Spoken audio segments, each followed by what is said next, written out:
Imagine your robotic project requires a SIM card to be added to your project so that you can make calls, read calls, send SMS, read SMS, and also connect to the internet and send or receive data. The easiest option is to add a module which is similar to this, or this module itself, which is a SIM 800L module by Simtronics. Okay. There are few things that has to be considered while using this module. The first and the most important thing is the power supply. This works on a voltage range of 3.7 to 4.2, which is very typical of a lithium-ion battery. But when you're using an external power source to power this up, it gets a little tricky. So the easiest option is to take 5 volts from the Arduino, which is connected to the Raspberry Pi as a USB port, which delivers just 500 milliamperes. I'll get to that in a second. Regarding the voltage, this gives you a voltage output of 5 volts.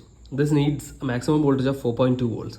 So the easiest option is to add a diode which has a forward voltage drop of around 0.7 to 0.8. So you can technically get around 4.2 volts at this point.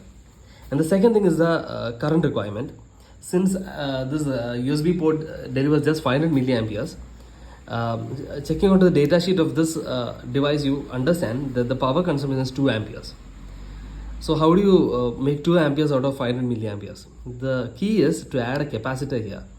This doesn't consume 2 amperes all the time. Whenever required, or whenever it spikes on edges, or whenever you get a call or something, so you can use this capacitor to store voltage and current within this capacitor and draw whenever required. So even with this 5 volt 500 milliamperes, you can easily power this up.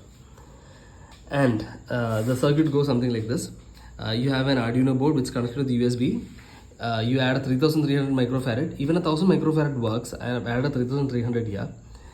And a forward biasing diode. I have added 1N4007 here.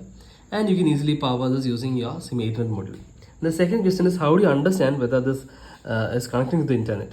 If there isn't enough current, the network keeps shutting down all the time. How do you understand? Whenever the SIM module is trying to connect to the internet or to the network, this LED flashes every second. And once the connection is established with the network, it flashes just once every 2 seconds. So as you can see here, this flashes once in every 2 seconds, which means the SIM within this module is connected to the network. And that's all for now. Thank you so much.